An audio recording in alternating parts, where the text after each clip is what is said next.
Hey yo! Bon, aujourd'hui, c'est pas un jour exceptionnel, mais c'est un jour où je suis pas tendu comme Natacha, mais il y a de quoi l'être un petit peu. Alors, je vais vous raconter brièvement l'histoire. Vous savez que je fais de l'escalade, que je suis un ancien champion, toujours un champion, champion toujours. Et quand j'ai commencé à faire de l'escalade, il y avait un gars qui était assez connu dans le milieu et qui après a été mondialement connu. Et il se trouve que je sais plus comment j'ai eu ses coordonnées. J'ai eu une ou deux fois au téléphone sur les 10 dernières années. Particularité, c'est que en 2019, le Parisien m'avait consacré un papier lors de mon ascension sur une arche à Majorque, sans corde au-dessus de l'eau, à 20 mètres de haut. Et le Parisien avait titré mon ascension comme Landy Spiderman. Ça y est, vous me voyez venir. Et récemment, un ami à moi, donc mon photographe attitré, Samuel Bier, photographe, un des premiers d'ailleurs, voire même le premier qui m'a pris en photo dans les années 98. À l'époque, je venais d'avoir mon premier sponsor. C'était rigolo, j'avais fait ma première séance photo. Donc toujours est-il, il y a 2 mois, comme quoi je garde les choses au chaud, hein, je m'avance pas trop parce que j'ai peur que ça capote à chaque fois, comme diraient les Canadiens. Donc mon pote Samuel a fait une vidéo pour l'émission qui m'avait consacré 2-3 documentaires, dont un de 52 minutes, Diamant Brut, réalisé par Franck Delma, et qui a été diffusé sur France 24 pendant tout le confinement, donc bien 3-4 fois. Créé par Jonathan Politure, celui qui m'a consacré ces docus. Et c'est vrai que pour les images aériennes, eh ben, il fait appel à Samuel maintenant. Donc ils ont fait un docu sur Monsieur. Salut, donc après, je fais l'influenceuse après 4 heures de route. Ah yallah. Alors, je vous l'avais dit, je vous ai pas dit le nom parce que je suis un peu, comment on appelle ça? Superstitieux. Tant que je ne suis pas arrivé au but ultime, je n'y crois pas. Regardez, à la 1, à la 2, je vous présente. Allez, salut les mecs. The famous Alain Robert, que vous connaissez plus sous le nom de Spiderman. Alors, je vous ai dit que le Parisien m'avait dédié un article quand j'avais fait l'ascension à Espontas, et ils avaient marqué Landy Spiderman. En fait, on est 2 Andy pour le coup. Capté, mais bon, moi j'arrive à... En fait, mes handicaps à côté de ceux de Thierry, ils sont plus coolos, plus relax. Est-ce que tu as perdu de la force depuis tes chutes? J'ai perdu beaucoup de force. Comme j'ai un problème de nerf cubital, j'ai pas de sensibilité dans ces 2 doigts qui sont atrophiés. Il me manque ce muscle-là, qui est le muscle de la pince entre le pouce et l'index. Donc j'ai pas de force en pincette. En fait, j'arrive à tenir les mains, les doigts sur des aplats. Ouais. Mais par contre, en arqué, tout ça, je suis archi mauvais, quoi. Alors moi, j'ai fait une étude à Marseille avec un pote qui est ingénieur, je sais pas, en physio. Ma force dans mes avant-bras représenterait 20% de votre force. Grosso modo, vous enlevez 80% de votre force. Donc à peu près, on a la même chose.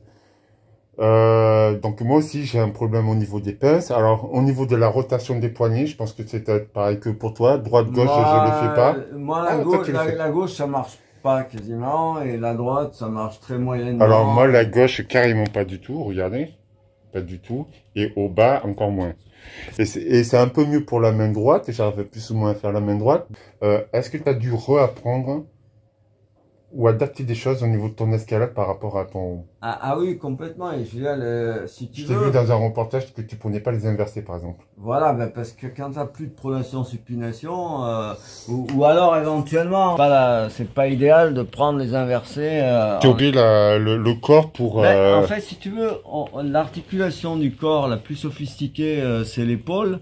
Et en fait, quand on te bloque ton poignet parce qu'il est explosé, on te le bloque en position neutre, ce qui fait que tu peux quand même avoir un peu de supination grâce à ton épaule et un peu plus de pronation et encore une fois grâce aussi à l'épaule. Tu lèves la main Ben, ok. mes coudes ont été cassés, donc j'ai pas l'extension. Celui de droit, il se lève moins, ouais. La droite, c'est, tu vois, si j'étais à un plan, sur un plan horizontal, vraiment, je devrais être capable de descendre ma main à ce niveau-là, et en fait, il me manque vachement de. J'ai un problème d'oreille interne gauche, donc j'ai un équilibre qui est pas très bon. Hein. Question à 2 balles. Est-ce que tu t'entraînes? Je m'entraîne, mais moi, je veux dire, j'ai 61 ans bientôt. Mes performances, elles sont il y a 30 ans en arrière. Hein. Tu sais, quand je faisais du 8B en solo, à l'époque, je faisais du 8B en solo. C'est intéressant parce que le maximum dans le monde que les gens faisaient avec une corde, c'est du 8C. Et moi, j'avais fait du 8C en cordée. Bah, je me rappelle mon premier stage. J'étais à kiff. Mon niveau maxi en cordée, mon niveau maxi en solo était à peu près identique et c'était le niveau maximum dans le monde. Et d'ailleurs, Alex Honnold, il a fait une très belle vidéo, il explique ça très bien. Fait free solo, ouais. Il dit, écoute, Alain, en fait, il a ce côté qui est fabuleux, c'est que il a fait des solos. Déjà, il dit, il a fait des solos plus durs que moi, et surtout, ce qui est intéressant, il explique que lui, il dit, moi j'ai 5-6 niveaux de difficulté entre mon niveau en solo et en cordée. Donc, j'ai une marge de sécurité, ce qui me permet d'être relativement à l'aise. Je suis dans ma zone de confort. Corrige-moi. Mon premier stage en 95 pour les championnats de France à Bulle-et-Baronnie, à l'époque ça se faisait en falaise, je suis allé en Blaise. Et je suis allé voir le fameux On se pète la ruche. Est-ce que c'est On se pète la ruche que tu as fait en solo? Non, moi j'ai fait compilation, c'est une autre voix, mais on se pète la ruche, je me rappelle plus, c'est 8A, non? 8B quand même. 8B, ouais, sur les colonnettes et tout, je me rappelle très bien dans le canyon. D'accord. Parce que moi j'étais un prépubère, je faisais du 6A et en fait avec les quotas, ben, je me suis retrouvé au championnat de France jeune en catégorie junior. Donc les mecs, déjà minime, ils avoisinent le 7C. Et les juniors, ils étaient déjà dans le 8A 8B. Et moi, je faisais du 6A. Bon, peu importe. Pas peu importe, parce que c'était la première fois qu'on voyait un grimpeur handicapé dans les compétitions. Et je me suis retrouvé à faire un stage avec Nicolas Janel et Claude Paul et Daniel Dulac à Amblaise. Et moi, je suis allé directement voir On se pète la ruche. Eh ben, ça porte bien son nom. On se pète la ruche, c'est très court, c'est un peu moins de 15 mètres de haut. Mais alors, déversant, à peu près un truc comme 41 degrés. Ouais, ça vous dit rien, mais... Très bloc, quoi. Alors, ce que je vous ai expliqué dans la voiture, c'est que justement, moi, quand les gens m'ont vu à la télé, ils ont vu un petit grimpeur handicapé qui grimpait au-dessus de l'eau, sans corde. Et vous imaginez que Alain fait un minimum de... Vous voyez la tour Eiffel, vous rajoutez 100 mètres de plus en solo et l'escalade en budique est bien plus compliquée que l'escalade en falaise. Enfin, je dis n'importe quoi. Corrige-moi. Non, en fait, oui et non. J'ai fait assez peu de très difficiles, extrêmement difficiles. J'en ai fait peut-être 7. Donc vraiment des trucs où j'ai utilisé 100% de mes ressources musculaires et psychologiques. Et puis en rocher, ben j'ai fait aussi la même chose. Alors, ce que je pourrais dire, c'est que l'escalade en rocher, elle est plus aléatoire. Hein. Parle-moi de Pol Pot. Je sais que tu en as 50 fois, 1000 fois parlé de Pol Pot. Parce que Pol Pot, c'était à 250 mètres du sol. Tu tiens des prises qui sont en pente. T'as des pieds où t'as pas de pieds justement dans le passage clé. C'est des adhérents, donc c'est pas très confortable. Et puis, tu as surtout un très gros mouvement de rotation, d'amplitude. Tu as un monodoigt, tu quittes un monodoigt, et puis il faut que tu ailles chercher très très loin une goutte d'eau, qui est pas mauvaise, 2 doigts, un peu crochetante, elle est petite, hein, c'est pas plus gros que ça. Mais le problème, c'est qu'elle est tellement loin que quand moi je me suis retrouvé en solo, ben je l'atteignais pas, et il me manquait à peu près 5-6 cm, et j'avais beau essayer d'armer mon bras droit et d'essayer de gagner, je gagnais pas. Et en fait, la seule chose qui m'a permis de gagner les 5 cm qui manquaient, c'était de pousser en adhérence, en sachant que j'étais très proche du point de rupture. Mais bon, voilà, tu joues ton va-tout, c'est où tu tombes, ou alors tu t'essayes de pas tomber. Je veux dire, qu'est-ce qui se passe pendant ce temps-là, là? Ben en fait, il se passe rien, parce que c'est ça ce qui est intéressant, c'est que c'est l'instinct de survie. Donc t'es pas en panique, t'es juste c'est la solution dans l'urgence. Si tu veux, qu'est-ce qui serait passé, hein, dans le pire des cas? Ben j'aurais atteint la rupture d'adhérence et je tombais, et je l'ai touché des doigts, enfin des pieds, parce qu'en fait c'était pas les doigts à ce moment-là, c'est vraiment le pied droit qui était, c'est lui qui a en fait conditionné ma réussite ou pas. J'ai atteint le point de rupture quasiment avec le pied droit, et puis bon, ben, c'est passé. En tout cas, ça m'a fait très plaisir, je veux dire, cette discussion, essayer un petit peu d'expliquer les rudiments de l'escalade. Déjà, il y a beaucoup de gens qui savent même pas que je viens du Rocher. Ouais. Et moi, à travers les médias mainstream, donc Alain Robert, building, mais pour moi, l'héritage de ma vie, c'est un Rocher. Les buildings, ça en fait partie, mais pour moi, mes performances les plus folles, les plus impressionnantes, c'est d'avoir fait du 8B en 1991, quand à l'époque le 8C était le maximum que les gens gravissaient dans le monde avec une corde. Qu'il y avait juste des Thibaut avec du super plafond. C'est ça aujourd'hui dont je suis fier. Les buildings, je pourrais en être fier. J'en suis fier quelque part, mais bon, personne répète le Sears Tower, personne répète Framatome, personne répète le UB à Singapour, personne répète le Holiday Inn alors donc, oui, il y a quelques jeunes qui répètent quelques buildings de difficulté moyenne que j'ai grimpé il y a 30 ans en arrière. Montparnasse. Et eux, avec des GoPro et avec des drones, les images sont absolument spectaculaires.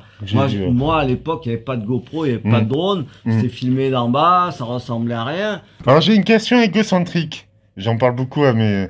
Est-ce que tu me connaissais? Ah ouais, moi je te connais depuis...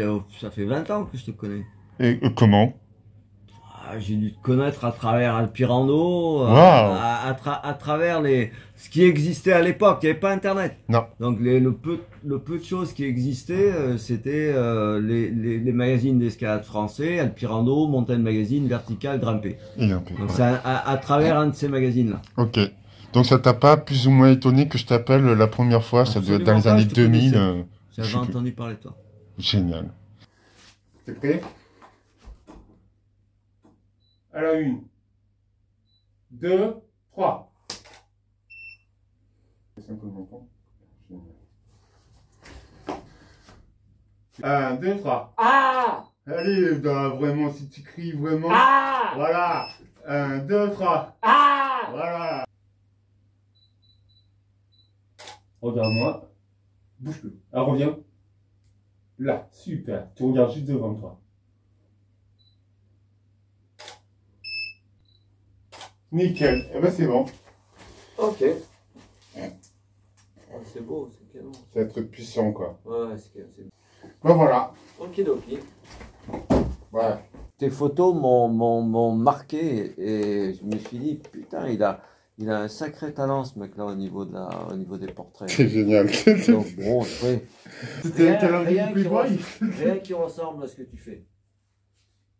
J'en ai pas rencontré beaucoup des gens qui font des beaux portraits et en fait c'est ce qui m'a donné vraiment envie de travailler avec Thierry, parce que j'ai vu qu'il faisait Thierry avec Philippe. Il dit ça, non mais c'est normal, moi aussi je suis Alzheimer. Thierry. Bon. Tu peux m'appeler Thierry, on s'appelle Jean-Claude. C'est mon deuxième prénom, donc c'est vrai. Moi c'est Sébastien. J'ai voulu envie de travailler avec Philippe par choix parce que j'ai vu que ce qu'il faisait ça sortait du commun par rapport à ce que je connaissais au niveau des portraits.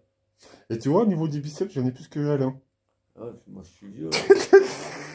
Hey, j'ai 15 ans de moins que toi. Allez, salut, ciao. Allez, ciao. Bon, mais c'était cool. Je suis content de l'avoir rencontré et aussi pour la personne. Ce qui prouve encore que il y a ce qu'on voit à la télé et ce qu'on voit en réalité.